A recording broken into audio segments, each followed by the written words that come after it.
Dinding rumah roboh tewaskan dua bocah di Polman. Pemilik ternyata sudah pernah diingatkan.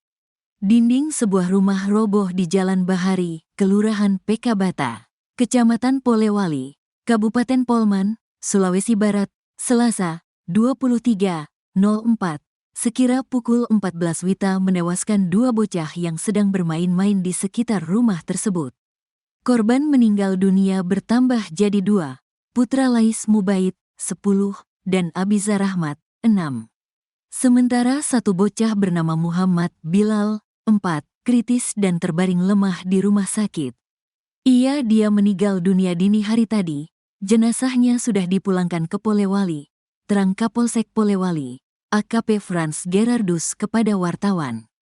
Tembok dinding bangunan rumah yang runtuh tersebut merupakan bangunan tua yang diperkirakan berusia sekitar 50 tahun, yang saat ini sudah tidak pernah ditempati lagi oleh pemiliknya, kata Kapolres Polman AKBP Anjar Purwoko melalui Kapolsek Polewali, AKP Frans Gerardus dalam keterangannya, Selasa, tanggal 23 April tahun 2024.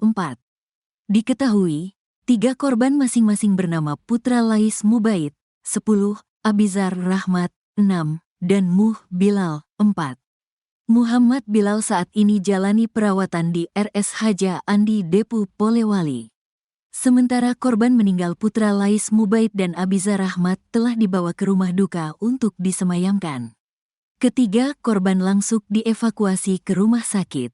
Korban bernama Putra Lais Mubaid mengalami luka pada bagian kepala yang mengakibatkan korban meninggal dunia, ungkap Frans. Frans mengungkapkan jika warga setempat telah berulang kali mengingatkan anak-anak agar tidak bermain di sekitar lokasi kejadian.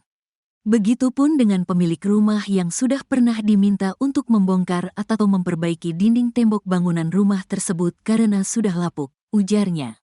Dia menyebut kejadian ini telah ditangani Satreskrim Polres Polman. Lokasi kejadian telah diberi garis polisi untuk kepentingan penyelidikan.